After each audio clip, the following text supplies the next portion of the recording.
03:17 a.m. Taiwan Strait.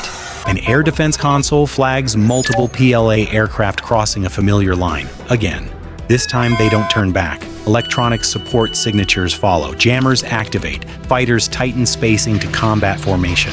No missiles are armed, no shots are fired, but every system on both sides shifts from monitoring to readiness.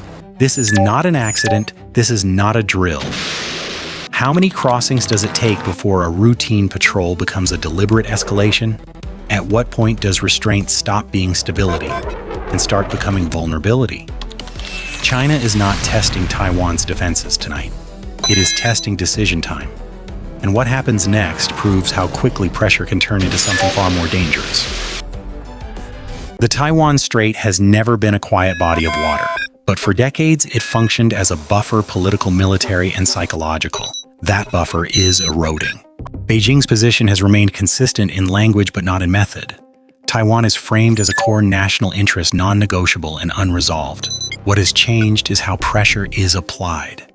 Instead of relying solely on rhetoric or large, infrequent exercises, China now favors constant presence air patrols, naval transits, electronic surveillance, and joint operations that blur the line between training and coercion. This shift matters. In the past, escalation was visible and episodic, a major exercise, a missile test, a public announcement. Each action created diplomatic space-time to react, clarify, de-escalate. Today's pressure is different. It is persistent, layered, and intentionally ambiguous.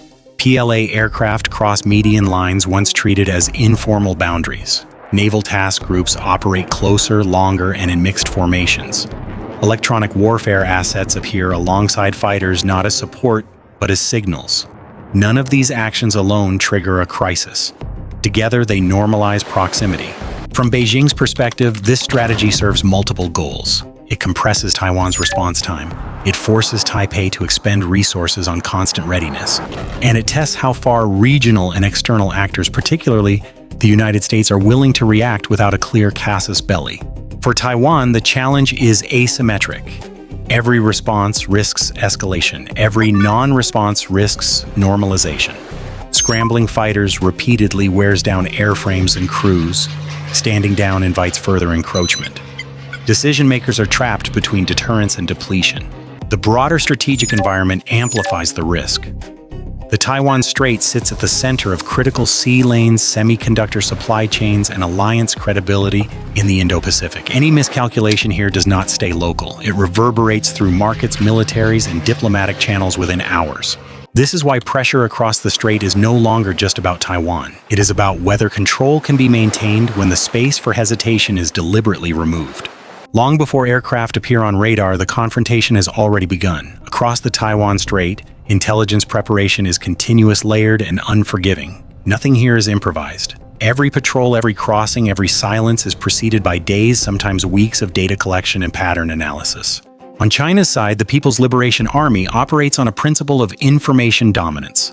Satellite imagery tracks runway activity and sortie rates.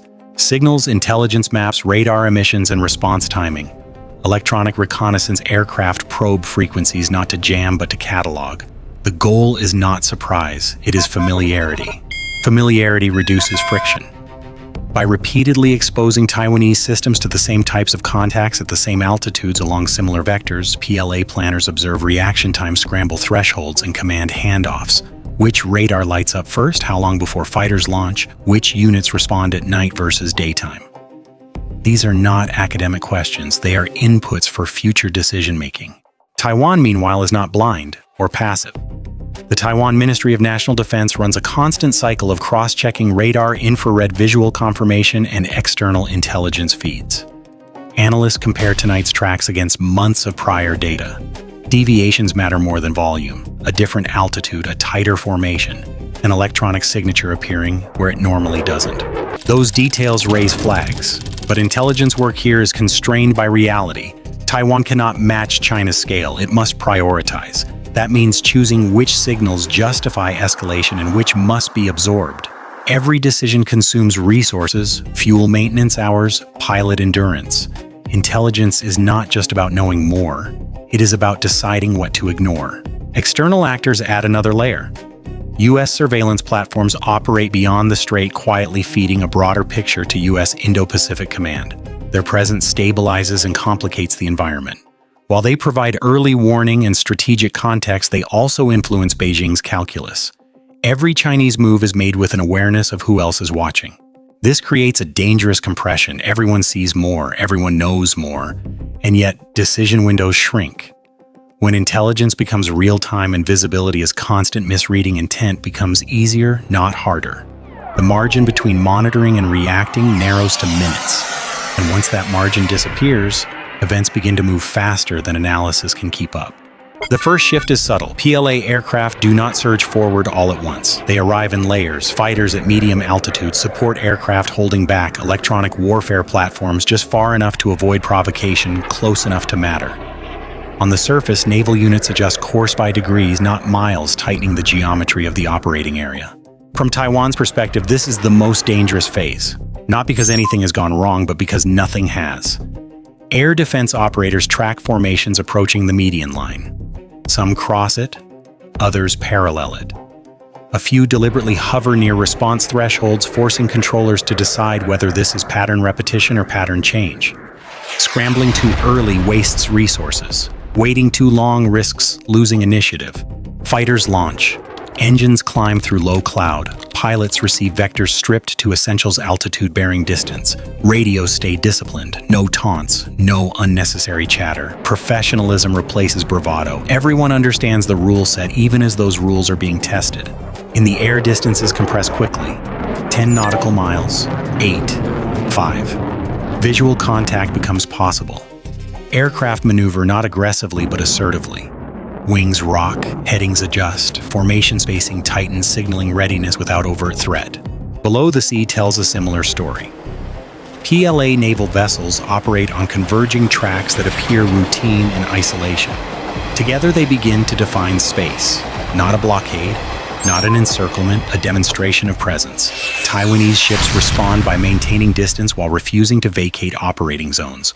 Courses are recalculated constantly to avoid collision while preserving posture. Then the invisible layer asserts itself. Electronic systems light up.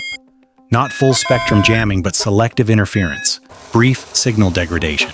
Momentary drops in data fidelity. Enough to remind everyone that the electromagnetic domain is active, contested, and fragile. Crews adjust frequencies. Backup channels engage. Logs record anomalies that will be analyzed later. No one fires, yet every participant knows this phase is not about combat. It is about conditioning, about training muscles and minds to accept proximity as normal, about learning how close is too close and who blinks first. One maneuver draws attention. A PLA formation alters altitude unexpectedly, compressing vertical separation. It is legal, it is safe, but it is deliberate. Taiwan's response is immediate, but restrained fighters mirror the move without closing distance. Controllers mark the time. Analysts flag the deviation. This is the moment tension peaks. Not because a weapon is used, but because intent becomes harder to interpret.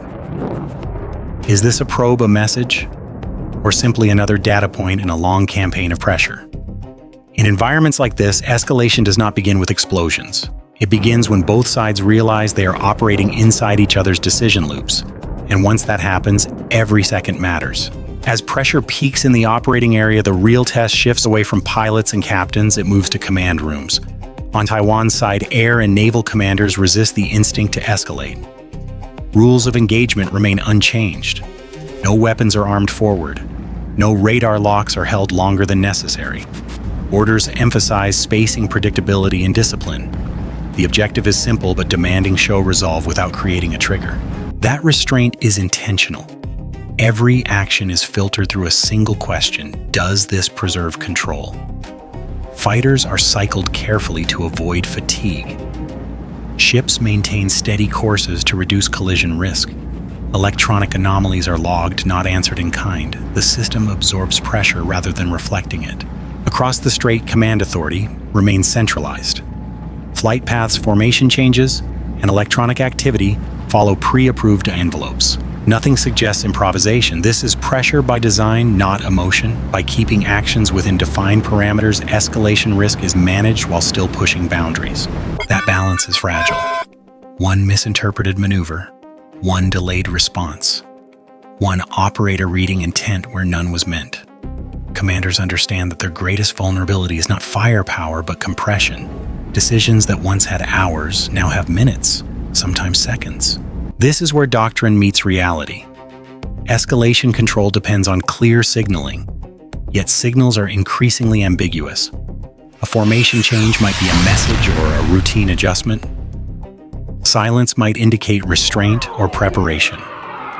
Commanders must decide without certainty, knowing that hesitation and overreaction are equally dangerous. Eventually, the tempo eases. Aircraft peel away in stages. Ships widen spacing. Electronic activity fades back into background noise. No declarations are made, no conclusions are announced. The pressure subsides not because it failed, but because it achieved its purpose. Everyone involved has learned something. Response times, thresholds, habits under stress, and perhaps most importantly, how close the system can move toward the edge without crossing it. What makes this episode significant is not any single maneuver, but the system behind it. China's approach across the Taiwan Strait increasingly relies on persistent multi-domain pressure rather than episodic shows of force. Technically, this works because modern military systems are optimized for detection and response, not endurance under constant ambiguity. Air defense radars, for example, are designed to identify deviations. When deviations become routine, the signal-to-noise ratio collapses. Controllers must distinguish between meaningful changes and deliberate clutter. Over time, response thresholds creep upward not by policy, but by necessity. That is not deterrence failure, it is deterrence fatigue.